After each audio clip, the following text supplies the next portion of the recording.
నమస్కారం అండి. This is you. Nagarjuna school principal Rupa Reddy గారి కేసు రోజు రోజుకి కొత్త మలుపులు తిరుగుతుంది. అసలు ఈరోజు పెద్ద షాకింగ్ ఏంటంటే, మీకు వాళ్ళ హస్బెండ్ గురించి, కొన్ని ఆర్థిక లావాదేవీల గురించి కొన్ని బ్రేకింగ్ న్యూస్ ఉంది. అసలు నేపథ్యం అర్థం కానోళ్ళకి క్లుప్తంగా ఒక్క నిమిషంలో ఎక్స్‌ప్లెయిన్ చేస్తాను. రూపారెడ్డి, రాజేందర్ రెడ్డి అనే ఇద్దరు దంపతులకి ఒక కొడుకున్నాడు. ఈ రూపారెడ్డి, రాజేందర్ రెడ్డిలో ఈవిడ నాగార్జున స్కూల్ ప్రిన్సిపల్‌గా వర్క్ చేస్తున్నారు కొండమల్లేపల్లిలో. అలాగే రాజేందర్ రెడ్డి రియల్ ఎస్టేట్ బిజినెస్‌లో ఉన్నారు. అండ్ వీళ్ళిద్దరు కొడుకు ఇంజినీరింగ్ చదువుతున్నాడు. హైదరాబాద్ నగర్ శివారులో వీరికొక ఇల్లుంది. ఆ ఇంట్లో వాళ్ళు గడిచిన శనివారం రోజు అంటే రూపారెడ్డి, రాజేందర్ రెడ్డి వాళ్ళ కుమారుడితో బోనాలు హాలిడేస్ సందర్భంగా వాళ్ళు హైదరాబాద్ వచ్చి వాళ్ళ కుమారుడితో టైం స్పెండ్ చేసి వెళ్ళారు. మంగళవారం రోజు పొద్దున్నే రూపారెడ్డి గారు స్కూల్ అటెండ్ అవ్వాలని చెప్పి కొండమల్లేపల్లికి తిరిగి వచ్చారు. కానీ రాజేందర్ రెడ్డి కొన్ని పనులున్నాయని చెప్పి ఆయన రాలేదు. ఆ రోజు సాయంకాలం 5:30 గంటలకు ఆవిడకి ఇంటికి వెళ్ళారు. ఇంటికి కూడా మన సీసీటీవీ ఫుటేజ్లో చూస్తే మీకు తెలుస్తుంది. కిచెన్ ద్వారా నుంచి ఆవిడ ఇంటికి వెళ్ళారు. ఆవిడ ఇంటి బయట సీసీటీవీ ఫుటేజ్ ఉంది. అది ఆవిడ ఓన్ హౌస్ అండ్ పైన రెంట్కి ఇస్తే ఒక ఫ్యామిలీ రిసైడ్ అవుతున్నారు అక్కడ. సో రాజేందర్ రెడ్డి ఆ రోజు ఫోన్ చేయలేదు. కొంతమంది స్నేహితులు వస్తున్నారని చెప్పి తొందరగా వెళ్ళారని స్కూల్లో వాళ్ళు చెప్తున్నారు. రాజేందర్ రెడ్డి మరుసటి రోజు పొద్దున్నే అంటే బుధవారం పొద్దున్నే ఫోన్ చేస్తే రూపారెడ్డి గారు ఫోన్ ఎత్తకపోతే పైనున్న అద్దెకున్నాళ్ళని ఒకసారి వెళ్ళి చూడమంటే వాళ్ళు తలుపులు బద్దలు కొట్టేదాకా అంటే ఎవరు ఆన్సర్ ఇవ్వకపోతే బద్దలు కొడితే రక్తపు మడుగులో ఆవిడ 27 సార్లు ఎవరో ఆవిడని పొడిచి చంపినట్టుగా అక్కడ వాళ్ళు చూసి ఇమీడియట్గా ఆయన కాల్ చేస్తే పోలీసులు ఇంటర్ఫియర్ అయ్యారు. ఇక్కడ దాకా అందరికీ తెలిసిందే. నిన్నున్న బ్రేకింగ్ న్యూస్ అయితే అక్కడ కొంచెం దూరంలో చెట్టు త్వరలో ఒక గ్లౌజులు దొరికినాయి. అంటే ఎవరో పర్ఫెక్ట్గా రెక్కి వేసి సీసీటీవీలు కూడా చిక్కకుండా పర్ఫెక్ట్గా ఎగ్జిక్యూట్ చేసిన ఒక planned murder Rupa Reddy case. Rupa Reddy కేసులో ఇప్పుడు ఏం జరుగుతుందంటే ఆవిడ ఫోన్ని కొట్టేశారు. అది కాకుండా ఆవిడ ఒంటి మీద ఉన్న నగలు కొట్టలేదు, ఇంట్లో ఉన్న మిగతా క్యాష్ కొట్టలేదు. కేవలం 1,00,000 రూపాయలు మాత్రమే కొట్టేశారు. అంటే ఫోన్ ఎందుకు కొట్టేస్తారంటే దాంట్లో మెమరీ కార్డులో ఉన్న డీటెయిల్స్ కోసమే. ఎందుకంటే ఈరోజు ఫోన్ పోయినా కూడా కాల్ రికార్డ్స్లో మొత్తం డేటా అందరికీ అవైలబుల్ ఉంటుంది. అండ్ పోలీసుల వాళ్ళకైతే నిమిషం పని, ఎవరెవరికి ఏ టైంలో కాల్ వెళ్ళి అన్నది నెట్వర్క్ ప్రొవైడర్ నుంచి ఇమ్మీడియట్గా తెప్పిస్తారు. కానీ ఫోనే కొట్టేశారంటే దాంట్లో మెమరీ కార్డులో ఏదో కీలకమైన ఇన్ఫర్మేషన్ ఉంది. ఆ ఇన్ఫర్మేషన్ కోసమే ఫోన్ అనేది కొట్టేశారు. అది అసాధారణంగా ఉట్టి ఫోన్ కోసమే వచ్చి చంపేశారు అన్న వార్త రాకుండా 1,00,000 రూపాయలు కూడా కొట్టేశారు. కానీ ఆవిడ ఒంటి మీద ఉన్న నగలు మాత్రం ముట్టుకోలేదు. సో ఇది దొంగతనం కూడా కాదు, ఏదో నామకే వాస్తే చేసిన ఒక చర్య.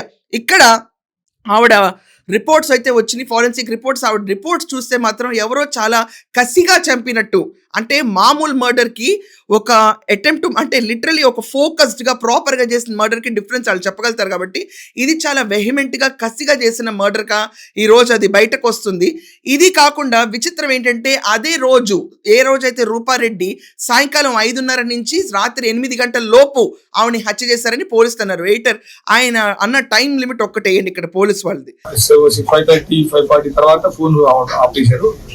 ఫోన్ స్విచ్ ఆఫ్ అయిపోయింది. 5:30 నుంచి నైట్ ఎప్పుడైనా నైట్ మధ్యలో జరిగిందని మేము అనుకుంటున్నాం.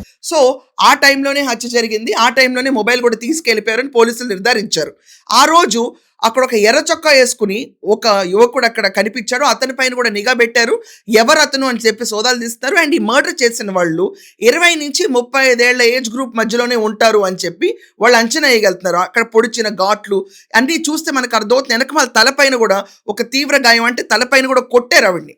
కొట్టి అతి దారుణంగా కింద పడిపోయిన తర్వాత 27 సార్లు, ఒకసారి 2 సార్లు పొడిస్తేనే చనిపోతారండి మనుషులు. అలాంటిది 27 సార్లు పొడిచారంటే దీని వెనకమాల చాలా పెద్ద స్కెచ్ ఉందని అర్థమవుతుంది. సో ఇక్కడ ట్విస్ట్గా మారింది ఏంటంటే రూపారెడ్డి భర్త రాజేందర్ రెడ్డి ఎవరైతే రియల్ ఎస్టేట్ బిజినెస్ చేస్తున్నాడో, ఇప్పటిదాకా రూపారెడ్డి గారు ప్రతి కాల్ అంటే 5 గంటలు 4 గంటలు అన్ని కాల్స్ ఎత్తుకుతున్నారు. కానీ రాజేందర్ రెడ్డి ఎవరెవరికి ఫోన్ చేశాడు, ఎవరెవరితో టచ్లో ఉన్నాడు అని దానిపైన పోలీసులు ఇప్పుడు చాలా క్లియర్గా ఫోకస్ పెడుతున్నారు. రాజేందర్ రెడ్డి విషయం పక్కన పెడితే అసలు విపరీతంగా చక్కర్లు కొడుతున్న రూమర్స్ ఏంటంటే ఆర్థిక లావాదేవీల గొడవలు జరిగినాయి కుటుంబంలో.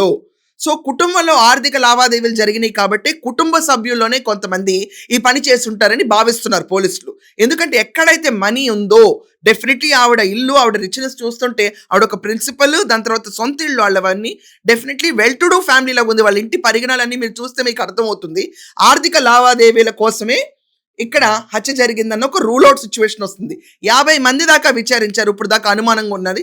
లాస్ట్కి ఇప్పుడు రాజేందర్ రెడ్డిని ఆయన్ని తీసుకొచ్చి ఇన్వెస్టిగేట్ చేశారు. చేసిన తర్వాత వాళ్ళకి ఎందుకు డౌట్ అనిపించిందో అతను ఫోన్ ట్రాక్ రికార్డ్ అంతా తీసి, అంటే ఒక నెల రోజుల నుంచి ఎవరినైనా సుపారీ ఇచ్చి వీళ్ళ డెఫినెట్లీ ఈ రాజేందర్ రెడ్డి అయితే లేడు ఇక్కడ సీన్లో.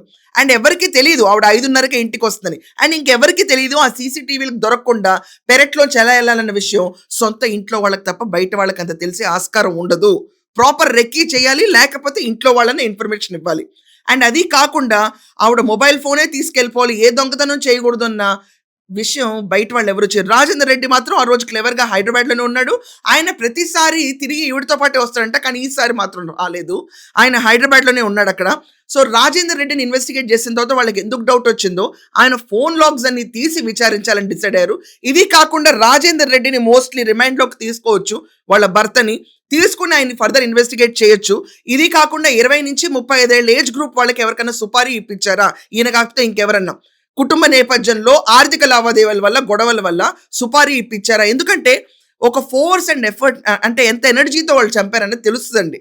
మామూలుగా చంపడం వేరు, కక్ష కొద్దీ చంపడం వేరు, కుట్రతో చంపడం వేరు. డెఫినెట్గా డిఫరెన్స్ ఉంటాయి. సో వీటన్నిటిపైన ఇప్పుడు పోలీసులు గట్టిగా వెళ్తున్నారు. నిన్న ఆవిడ అంత్యక్రియలు అయిపోయినాయి, బట్ ఇప్పటికి కలిసి మనం చూసుకుంటే 72 గంటలు దాటిపోయింది, మళ్ళీ ఇంకో 24 గంటలు దాటింది.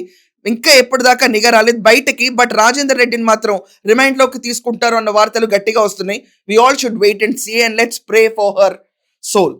మీ అందరి ఒపీనియన్ ఏంటి దీంట్లో?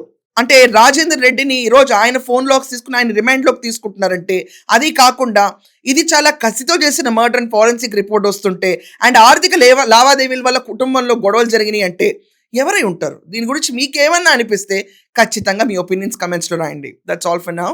Thank you.